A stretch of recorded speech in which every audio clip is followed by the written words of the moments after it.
and wife.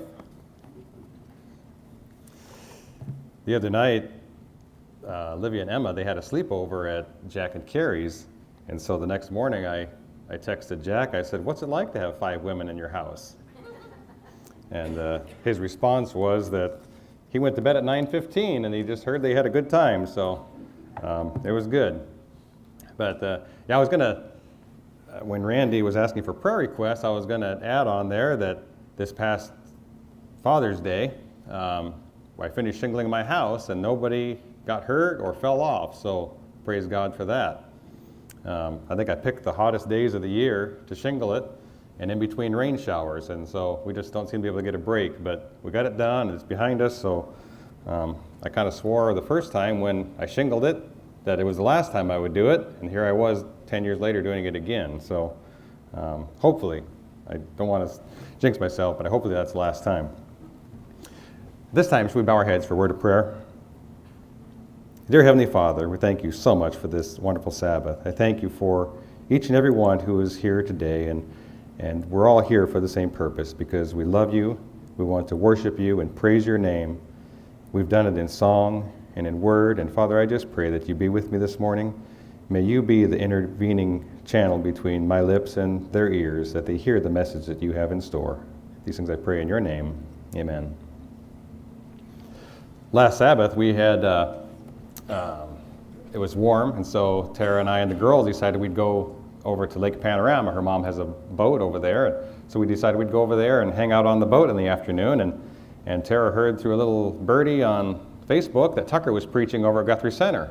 So we got over there, and we saw Tracy and Judy, and I think there was more visitors than there was. In fact, there was other visitors there at the church, and so it was good. And Tucker had a good sermon, and we were glad to be able to see him and hear him preach, and just a little different experience. So this morning, the title of my sermon is The Golden Paradox. And we've heard the sermon heard the message about the the golden rule. But this is just a little bit different twist on that, and you'll see as we get started into it this morning. But how many of us feel, in today's society, we have our legal system, our court systems, and everybody's out for justice, what's right, what's owed to us. And I'm sure you've heard the commercials. If you've been injured in an auto accident or on the job, get what you deserve. Call 1-800... Now these messages, these advertisements, the marketing, it's all to get us to feel that what we're entitled to. And there is some merit to that, but they're trying to get us into, okay, we deserve something out of this. In 2006, there was a story that didn't make much, very big headlines, but it was about a war veteran, an Iraq war veteran by the name of Sergeant Edward Bonneberger. Sergeant Bonneberger and his girlfriend, is this on too? I'm getting some feedback. Him and his girlfriend were walking down the sidewalk, and all of a sudden he stumbled upon this piece of paper laying on the sidewalk. So he reached down and he picked it up, and it was a lottery ticket. And so he looked at it, but it wasn't just any lottery ticket, it was actually the winning lottery ticket. And it had a woman's signature on the back. And so the sergeant, he could have done multiple things. He could have taken it, put it in his pocket, because we've all been raised and we've heard finders, keepers, losers, weepers, right? I mean, he found it, there's nobody else around. But he didn't do that. Instead, he kind of looked around, trying to find the woman who may have lost her ticket. He went up and down the stores along the street, checking to see if maybe this woman worked in one of these stores or if she had been in there, to no avail. He looked in the phone book, he couldn't find her. He did everything that he possibly could think of to try to locate this woman. He'd gone above and beyond. He'd gone the extra mile. But that wasn't enough. So he went to the police station and he handed them the ticket and he said, "This woman has lost her ticket." And so they found her, and when they gave her the ticket, she was, you can imagine, she was overjoyed. She was going to win a lot of money with this ticket. And so she was willing to give this retired war veteran a reward. It sounds reasonable. But when she offered him the reward, he refused. His reason was he said he wanted, if he was in that same position, he would want someone else to do the same thing. Kind of sounds familiar, doesn't it? Let's turn in our Bibles to the book of John. John chapter 13, starting with verse 34. At the start of this little heading at verse 31, my Bible says, the new commandment. So in 34 it says, a new commandment I give to you, this is Jesus speaking, that you love one another as I have loved you, that you also love one another. By this all will know that you are my disciples, if you have love for one another. How many disciples did Jesus have?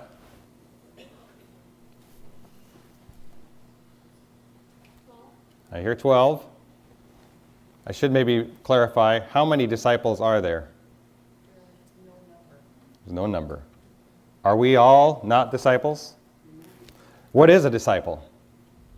What is the definition of a disciple? Follows a teacher, a leader, a philosopher. Wasn't Jesus all of those? We're all disciples, aren't we?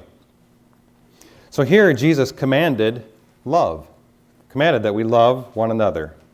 If we love one another, people will know us that we're disciples of Jesus because we have love for one another. That's a true mark of a follower of Jesus. Now if you turn back over to Luke, we're going to be spending most of our time in Luke here, but just kind of keep this in Luke, keep your finger on this, and what Randy read to us this morning. Love your enemies. So starting in chapter 6, verse 27, but I say to you who hear, love your enemies, do good to those who hate you. Is that easy to do? Because if anybody finds that easy to do, I wish you'd share it with me. I have a struggle with that. Bless those who curse you, and pray for those who spitefully use you. To him who strikes you on the one cheek, offer the other also. And from him who takes away your cloak, do not withhold your tunic either. Give to everyone who asks of you, and from him who takes away your goods, do not ask them back. So what is Christ asking us to do?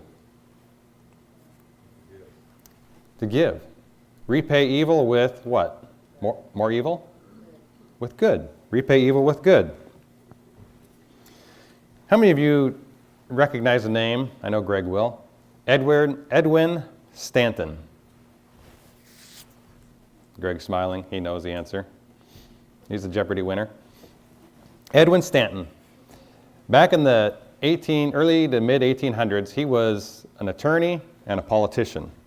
He was more well known for Lincoln appointing him as Secretary of War, or Secretary of Defense, and later he was Attorney General under President Buchanan. Well, Edwin Stanton wasn't always in the favor of Abraham Lincoln. In fact, early on in his career, he was one of Abraham Lincoln's biggest antagonists. Anything he could do to try to cut him down, he did. In fact, he was quoted one time as saying, "Why would anyone travel to Africa to see a gorilla when they could see one right here in Springfield, Illinois?" He was not a fan, but he became one of Lincoln's greatest advisors, became part of his staff. And in fact, when Abraham Lincoln was on his deathbed, taking his last breath after he'd been shot at the Ford Theater, Edwin Stanton was right there by his side. And when he passed, he said, "There lies the greatest ruler of men the world has ever seen." Lincoln repaid evil with kindness. That's how he repaid. Where did Lincoln learn this? We know Lincoln was a religious man. He read a lot. He read the Bible. Let's turn over. Keep your finger in Luke. Let's turn over to the book of Mark. You notice we're staying in the Gospels. Mark chapter 5, starting in verse 43. Oh, I'm sorry. I did that earlier. Matthew I did this when I was going through at home too. It's Matthew chapter 5. Chapter 5, starting in verse 43. Again, the head of this verse in my Bible says, love your enemies. So verse 43 says, you have heard that it was said, you shall love your neighbor and hate your enemy.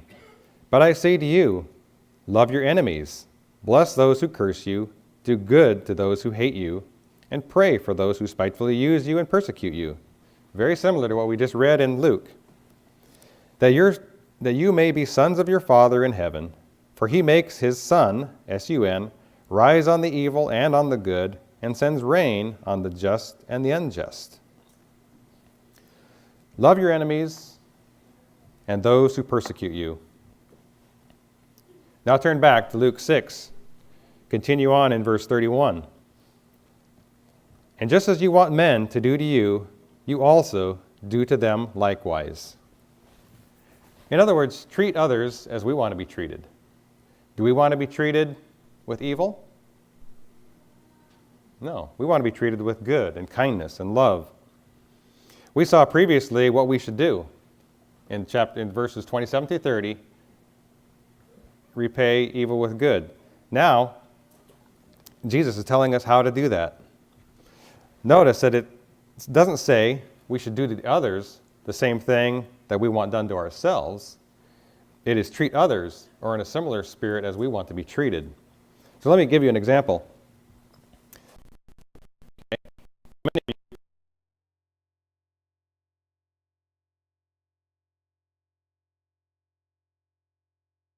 In my opinion, there's one flavor of licorice, and that's black licorice, anise flavor.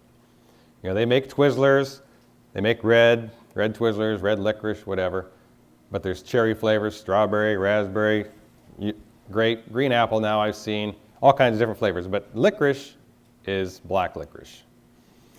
I like licorice, black licorice. I like Good and Plenty's. How many of you have seen a box of Good and Plenty's? They're like similar to Mike and Ike's hot tamales. They're kind of a candy-coated. Valley's shaking her head. She doesn't like them.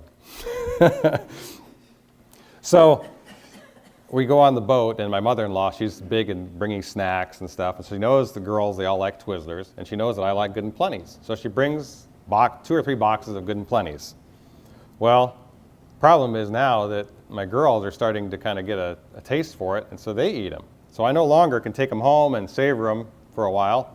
Whatever I get there, that's about all I get. So if someone were to give me black licorice or a box of Good and Plenty's, I'd be happy as a clam. I just think I was in hog heaven. I'd take that over multiple different kinds of candy. But if someone were to give, let's just pick out Valley, give her a box of Good and Plenty's, she wouldn't think that, she'd actually probably think that's kind of some kind of a mean practical joke.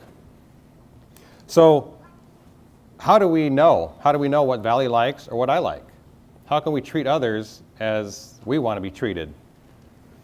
We must take a part in their lives, don't we? Let's turn back to the Old Testament in Leviticus. Leviticus chapter 19. Chapter 19, verse 18.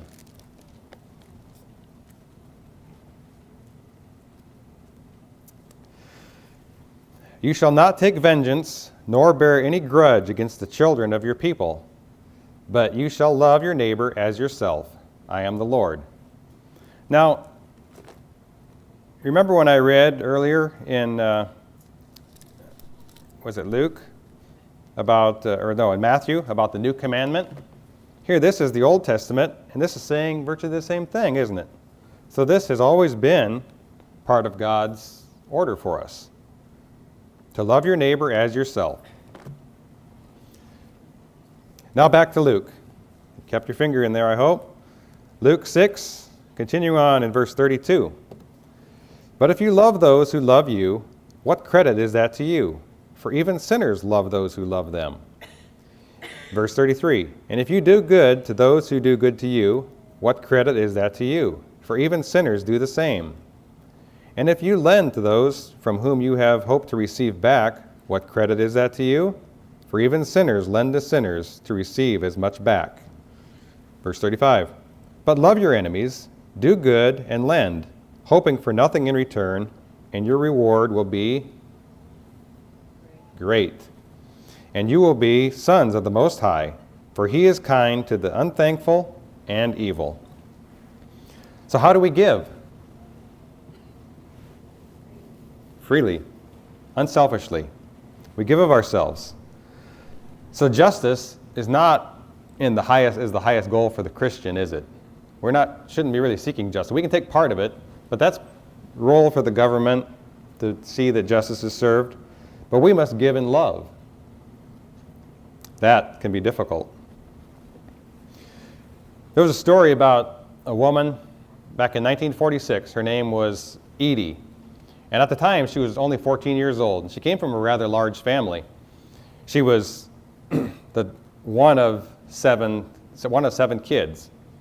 The father had passed away, and 4 of her older siblings were independent and out of the house. So it was just left with her mom, and then her and 2 other sisters.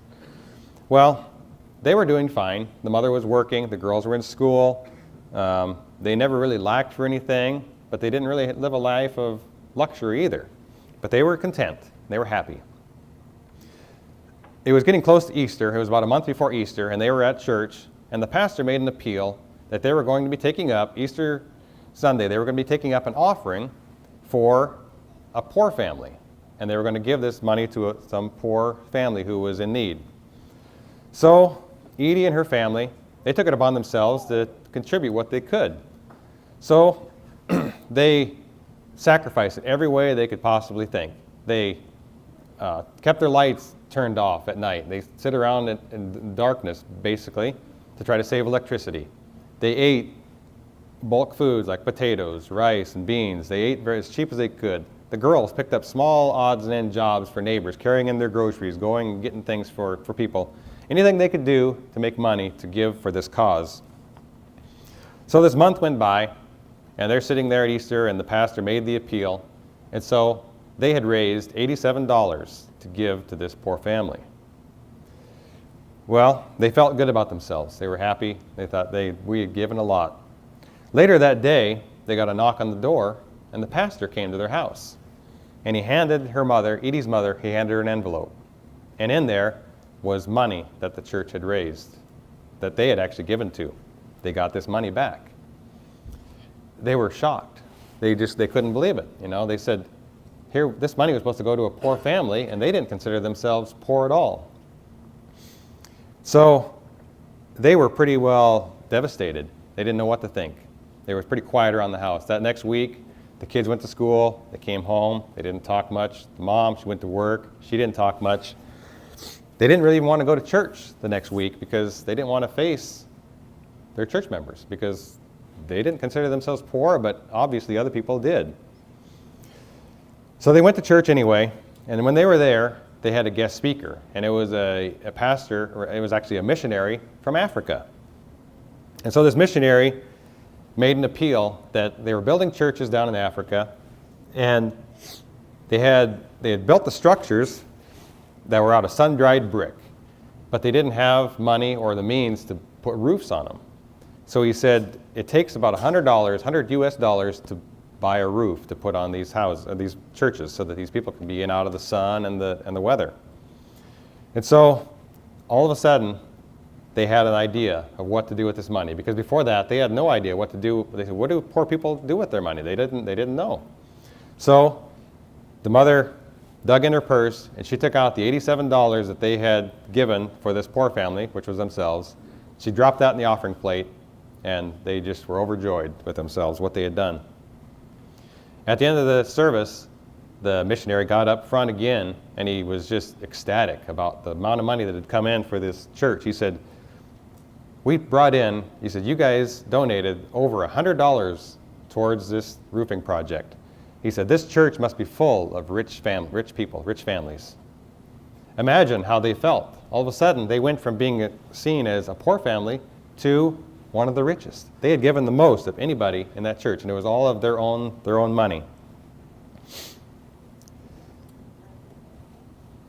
And Edie was quoted as saying, that from that day on, she's never felt poor again in her life. She said, I've always remembered how rich I am because I have Jesus. It is not really a burden to give, although sometimes it seems like it can be a burden to receive. Continue on in Luke chapter 6 in verse 36, Jesus says, therefore be merciful, just as your Father also is merciful. Judge not, and you shall not be judged.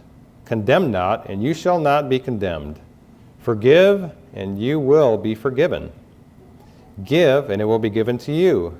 Good measure, pressed down, shaken together, and running over, will be put into your bosom. For with the same measure that you use, it will be measured back to you. Now the last part is very important. For with the same measure that you use, it will be measured back to you. The more that you give, the more that you gain. Now let's just say that you have a savings account that has $1,000 in it, and you decide that you're going to give $10 every week to the savings account. What happens? The more you give, the more you receive. What about if you take it away? If you take $10 away and to give to somebody, what happens to your savings account? It goes down. That's why this is called the golden paradox. What is a paradox? What is the definition of a paradox? Something that seems to be logical, something that makes sense, but really is logically unacceptable. Because in our minds, the more we give, the less we have. But Jesus is saying the more that we give, the more that we gain. I have one last story. I told Tara this sermon is full of stories. How many of you have heard of Dr. Bernard Reinemund? He was a well-known psychologist at the Institute for Child Behavior Research in San Diego. He developed a way of testing this thesis, and he called it the paradox of altruism. So what he did was he collected a group of people, about 216 people, and he got them to sit down in a room, and he had each one of them write down on a piece of paper 10 names or so of people that they knew. And on that, behind each name, he asked them to write two things. One, were these people happy? Were they unhappy? And number two, he asked them, did they consider these people selfish or unselfish? And his definition of selfishness was a stable tendency to devote one's time and resources to one's own interests and welfare, and an unwillingness to inconvenience oneself for others. That pretty much sums up selfishness, doesn't it? When everybody got done, he added up the cases, and there was a total of 1,988 names on this, from this study, from these test participants. What he found was only 4% were described as being happy and selfish both. All the rest of them, if they were happy, they were unselfish, the majority of them. So that left 96% of them. 4% were happy and selfish. So what was his conclusion? Do unto others as you would have them do unto you. Wonder where he got that quote. The last story I have is a woman by the name of Ellen. Ellen was reading the newspaper one day, and she saw a letter to the editor in the paper. And this letter was a plea for someone in the community, and they said, the title was, "Is there any place where we can borrow a little boy, 3 or 4 years old, for the Christmas holidays?" The letter began, "We have a lovely home and would take wonderful care of him and bring him back safe and sound. We used to have a little boy, but he couldn't stay, and we miss him so much when Christmas comes." The words brought her up short. Being the widowed mother of a 4-year-old boy herself, she was again briefly captured by the memories of her husband who had died while serving in the military. The grief had lasted a long time, but now this widow was past that and was able to endure the pain of, or enter into the pain of someone else. She was able to sympathize with them or empathize with them. This family was appealing for the loan, a Christmas loan of her little son.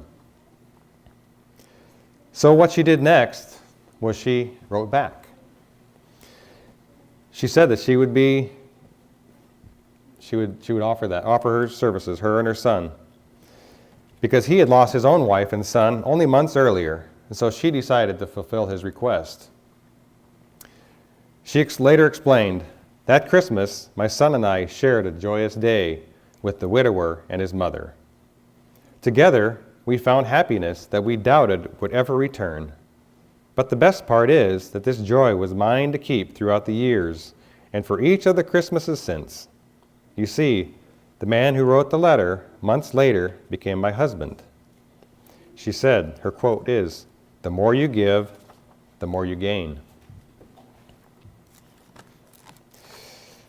In the book of Acts, I have one last verse.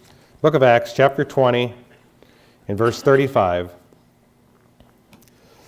Paul says, "I have shown you in every way by..." Oh, I can't read that. "I have shown you in every way by laboring like this that you must support the weak and remember the words of the Lord Jesus that he said, 'It is more blessed to give than to receive.'"